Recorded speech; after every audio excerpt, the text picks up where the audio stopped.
Vamos lá, os tipos de classes agora dos anjos. Já falamos geralzão que Já um falamos, anjo, que é um mensageiro. Exatamente. E agora vamos falar. Primeira classe que eu quero que a gente converse hoje.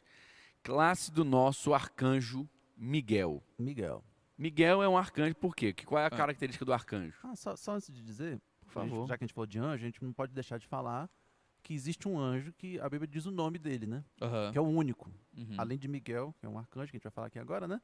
Gabriel. Que é o Gabriel. Sim. Aparece 4 vezes no texto bíblico. Sim. Mas vamos lá, vamos falar de arcanjo, que é também um outro nome que aparece. Sim. Que é o Miguel. Perfeito. Então, vamos lá. O arcanjo Miguel, que aparece em Judas, né? A gente vê ali Judas capítulo 9, é um título de governo indicando autoridade sobre outros anjos. Aparece Ele é em Daniel chamado... também, né? aparece em Daniel também. É um título que ele diz que é um dos príncipes de primeira ordem, que está em Daniel capítulo 10, verso 13. Miguel parece ser um líder na hoste angelical. E aí houve uma batalha no céu, Miguel e seus anjos batalhavam contra o dragão e seus anjos ele, por sua vez, enfrentou-os, mas não conseguiu superar, que está escrito em Apocalipse 12, verso 7 e 8. E Paulo nos diz que o Senhor voltará na voz do arcanjo, o céu, né? 1 Tessalonicenses 4,16. Se isso refere ao arcanjo Miguel com os seus anjos apenas, ou se outros, a Bíblia não diz. Diz que o arcanjo Miguel é um dos arcanjos. Então a gente tende a entender que existem mais arcanjos como ele, mas só ele é mencionado na Bíblia. Só ele é mencionado o nome, né? E é interessante também quando a gente vai falar sobre isso, porque a gente sabe que existe hierarquia celestial, mas a gente tem pouco, digamos assim, conhecimento bíblico, textos que falam sobre isso. Então, se a gente tivesse que destacar, seria os arcanjos acima, né? E os demais a gente não tem como... Onde eles entram, querubim, né? Qualificando, o serafim, né? Não tem como você qualificar nessa ordem, tipo, qual seria superior. Mas eu acredito que dá pra gente qualificar, e a gente vai fazer isso mais à frente, sobre funções, né? Que teriam querubim, serafins, funções diferentes. Em relação ao arcanjo, nessa passagem de Daniel, que a gente já citou algumas vezes, Daniel 10, a gente fica meio evidente assim essa hierarquia um pouco elevada do arcanjo, né? Porque a resposta estava sendo travada durante 21 dias. E a gente acabou de falar que os anjos são mensageiros, o significado de anjos são mensageiros. Então, o príncipe da Pérsia, que no caso é a potestade ali, que estava resistindo A mensagem que provavelmente estava sendo levada para Daniel. por algum anjo. Sim. Por algum anjo estava levando aquela mensagem, trazendo a resposta. E aí precisou vir Miguel, um arcanjo. Esse prefixo ar, que ele tem uma denotação de superioridade em relação ao restante. Então, nos parece que o arcanjo é superior. E essa passagem traz essa ideia, né? E aí Miguel veio e resolveu a situação. Parecendo que tem uma diferença de poder, né? Exatamente. O que corrobora que os anjos não têm todo o poder, né? O que estava sendo resistido tinha um poder menor que existe Miguel, né? até mesmo Miguel, quando vai lutar, ele diz: o Senhor te repreenda. Isso. Ele não diz eu te repreendo, ele Nessa diz passagem eu acho Senhor te repreenda. Essa passagem linda é fundamental essa para uma discussão que tem sobre Miguel. Que alguns defendem que ele Miguel é o próprio Jesus próprio Cristo. Jesus, né?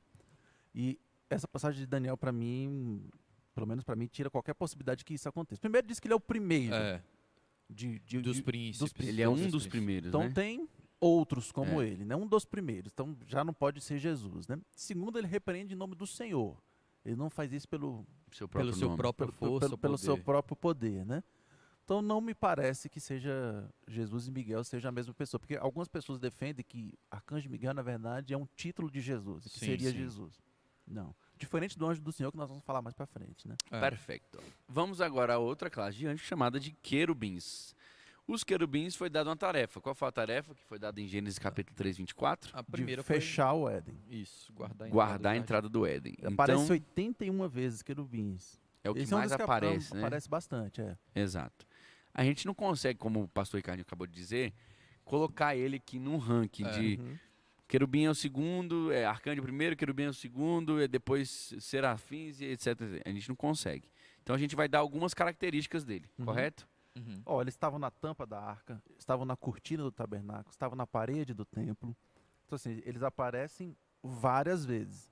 Mas pouco se fala sobre as missões específicas que eram dadas a eles. Eles aparecem várias vezes, né? Inclusive, Satanás era um querubim. Engraçado isso, irmão. É uma situação... Porque você pensa que ele seria um arcanjo, né? Uma pessoa assim mais proeminente, mas era um querubim. Mas querubim, em Ezequiel 28, quando vai falar de Satanás, querubim parece ter uma posição bem Muito boa, elevada. né? Bem É verdade. elevada. Sim. Talvez, né, agora a gente já está em acrescentar. Elocubrando, né? Pensando. Mas talvez, provavelmente, dentro da própria classe de anjo tenha suas hierarquias. Né? Pode que a ter. gente está falando de tipo de anjo. Então pode ter um querubim mais elevado que outro. Tal. Sim, sim. Né? Mas Pois aqui a é. gente está na suposição. Uhum. Né? O interessante é que Deus diz que vai aparecer no meio de 2 querubins, né? Isso. Lá, eu vou te encontrar lá no meio de 2 querubins que estão sobre a Arca da Aliança, do alto da Uhum. misericórdia, ali tudo que você tem para se comunicar em as instruções aos israelitas. Êxodo 25, 22 e 18, 21. Então a gente sabe que é a ordem que mais aparece Uhum. e Exatamente. a gente não consegue classificar no número aí. Aí tem uma coisinha interessante de querubim, a gente estava até conversando lá antes, que a gente tem que ter cuidado com o que a gente canta, cuidado com o que a gente faz. Tem uma música muito famosa, popular brasileira, que durante a Copa de 2002 o Brasil inteiro cantou. A torcida do Flamengo também cantava. Canta, não, canta até não. hoje. É. Oh, Jesus amado, Eu lembrei disso agora. tem misericórdia do teu povo. Senhor, lembra disso no domingo, quando o Galo pegar o Flamengo. Ezequiel 28 conta a queda de Satanás, fala que era um querubim, que foi lançado do céu na terra, né? Satanás é a queda. Aí tem uma música muito famosa da cantora Ivete Sangalo, que se chama Poeira, né? Foi muito cantada. Olha o que diz a música. A minha sorte grande foi você cair do céu. Você cair do céu. Minha paixão verdadeira. Aí ela fala, é lindo o teu sorriso, o brilho dos teus olhos, meu anjo querubim. O Sangue de anjo Jesus. querubim Quem tem ouvidos que caiu do céu. Não, E isso aí não precisa nem caiu ter. e Mas é fez só a a- pessoa não querer ouvir Ó, isso aí. De prazer levantou, porque ele caiu do céu. Levantou o quê? Poeira. E vem o coro. Poeira, poeira. E o Brasil inteiro cantou esta música. É muito perigoso. A gente... Veja a história da queda de Satanás e veja do que essa música está tratando. Exatamente. É tão perigoso, irmão. É tão perigoso, tão perigoso. E nós precisamos ser muito cautelosos, vigiando, né? E orando em todo o tempo para nós não cairmos em tentação. Uma coisa dessa, você está cantando, exaltando a queda de Satanás, cara. É. É um absurdo. Então, assim, o irmão Edilson fez uma pergunta aqui. Por que algumas igrejas dão tanta importância aos cultos dos anjos? A gente vai falar sobre isso também mais daqui a pouquinho. Então, vamos lá. A gente tem os querubins, a gente tem os anjos, né? Os serafins. arcanjos, já falamos. Exato. Agora falta os Arcanjos, serafins. querubins, anjos, serafins e tem os seres viventes, né? Né? Isso. Os serafins, aí a gente tem que ter muita humildade, porque ele só aparece uma vez no texto bíblico. Está lá em Isaías 6, a partir do verso 2. Aí eles são descritos, eles são seres bem diferentes, né? Eles têm 6 asas, né? Com 2 voam, com 2 cobrem o rosto, com 2 cobrem o pé. Mas só aparece uma vez. A gente não sabe muito bem qual é a função deles, o que eles fazem, mas eles estão descritos. Em Lá no Apocalipse texto- 4, Lá no texto de 6 a 8 é diferente, né? Apocalipse 4 é de seres de viventes. seres viventes. Lá no texto de Isaías 6, vai falar que os serafins estavam sobrevoando sobre o trono do Senhor e constantemente estavam adorando o Senhor. Então, pelo que a gente pode inferir pela essa passagem, eram seres que estavam constantemente ministrando diante de Deus e adorando o Senhor, dizendo santo, santo, santo. E o que vai parecer um pouco com o que a gente vai falar agora dos 4 Dos seres seres viventes. viventes. Né? Isso. Que a função parece que é bem parecida, Bem parecida. o que eles fazem, né? Apocalipse 4, versos 6 a 8, vai dizer: há diante do trono um como que mar de vidro semelhante ao cristal, e também no meio do trono e à volta do trono 4 seres viventes, cheios de olhos por diante e por detrás. O primeiro ser vivente é semelhante a leão, o segundo semelhante a novilho, o terceiro tem um rosto como de homem, e o quarto ser vivente é semelhante à águia quando está voando. E os 4 seres viventes, tendo cada um deles, respectivamente, 6 asas, estão cheios de olhos ao redor e por dentro. Não tem descanso, nem de dia nem de noite, proclamando: Santo, Santo, Santo é o Senhor Deus Todo-Poderoso, aquele que era, que é e que há de vir. Então, assim, nós temos o relato desses seres angelicais, né, desses seres celestiais, que são os arcanjos, os querubins, os serafins e os seres viventes. Os seres Aham. viventes. Ok? Ok. Deu E para a- entender, E aí, gente? essa aí dos seres viventes até traz um... Tudo tem muita simbologia envolvida, Aham. né? Que tem coisas que nos ensinam aí, né? Algumas pessoas até fazem paralelo com a revelação que a gente tem de Jesus nos evangelhos, né? Exato. Porque você tem o novilho, né? Que a cara do touro que remete a um servo. Jesus ele é apresentado muito como servo no Sim. evangelho de Marcos, né? Aham. Sim. O leão é um rei. Jesus é apresentado muito como rei em Mateus. Mateus, né? Jesus é apresentado muito como homem em Lucas, porque foi um evangelho muito histórico, né? Já em João, não tem genealogia, né? Já começa dizendo que no princípio era o verbo, que é a águia, que está em voo, né? Como Deus. Como Deus, né? Então tem tudo, essas coisas vão casando. E esses caras estão falando o que o tempo todo? Santo, santo é o Senhor. Porque o Cordeiro que morreu e ressuscitou foi o único digno de abrir o livro. Então, você tem uma simbologia de que é aquele Cordeiro, essas 4 características, mas que ele é o santo que abriu o livro, que é o nosso Redentor, que é o nosso Salvador. E aí vem um aprendizado maravilhoso também. É doido demais. Demais, ó. Perfeito. A palavra de Deus é perfeita. É maravilhosa. Gente, se emociona, viu? Olha só. Rapaz, tá passando rápido, hein? Só um parênteses, tá passando rápido, né?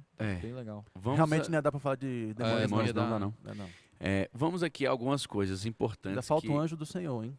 É interessante falar sobre isso. Eita mesmo. Seria Vamos aqui então a um anjo do Senhor, rapidinho? Seria, né, se a gente fosse falar assim, uma última classe, né? Última classe. E é bom a gente falar que aparece a palavra, o termo anjo do Senhor de 2 maneiras diferentes, né? Que tem o artigo definido e o artigo indefinido. Aparece algumas vezes um anjo do Senhor, isso quer dizer que é um anjo enviado pelo Senhor. Seja, né, querubim, o que for. Foi um anjo enviado do Senhor. Só que os textos que falam sobre o anjo do Senhor, está falando que a gente conhece como uma teofania, né?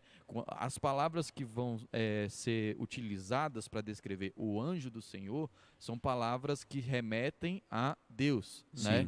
Então, a gente entende, né, que quem encontrou o anjo do Senhor, que a gente vê algumas vezes, Abraão, o pai Moisés, pai de Sansão, algumas pessoas na Bíblia que encontraram um ser que era Deus, né? E mais provavelmente na figura do Filho assumindo uma forma corpórea, temporal. E essa questão do anjo do Senhor, ela resolve uma questão interessante, porque a Bíblia diz o seguinte, que ninguém nunca viu o Senhor.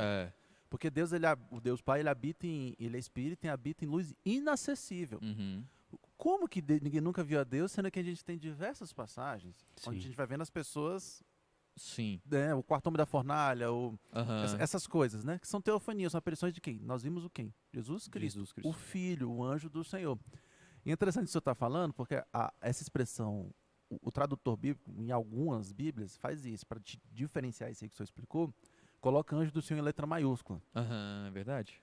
E algumas Bíblias ainda fazem o seguinte, quando o Senhor está 100% em letra maiúscula, é porque o nome do Senhor Yahvé, né? Vamos partir do princípio que é Yahvé, não vamos entrar que a gente não sabe qual é a pronúncia, tal. O Yahvé é o nome do Senhor, o Deus verdadeiro, né? Elohim é Deus de uma maneira geral, mas Yahvé é o nosso Deus, né? Eles colocam em letras 100% maiúsculas, para a gente saber de qual Senhor está sendo falado ali, né?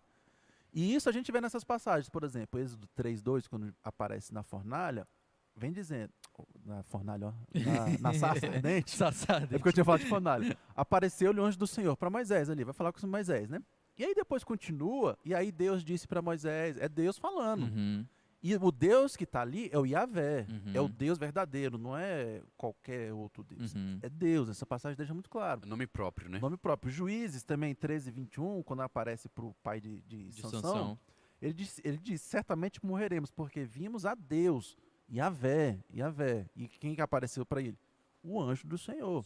E esse anjo do Senhor também aceita adoração em determinados momentos, coisas que os anjos não aceitariam, né? Não podem aceitar. Não podem aceitar. Então esse anjo do Senhor, que é o próximo texto.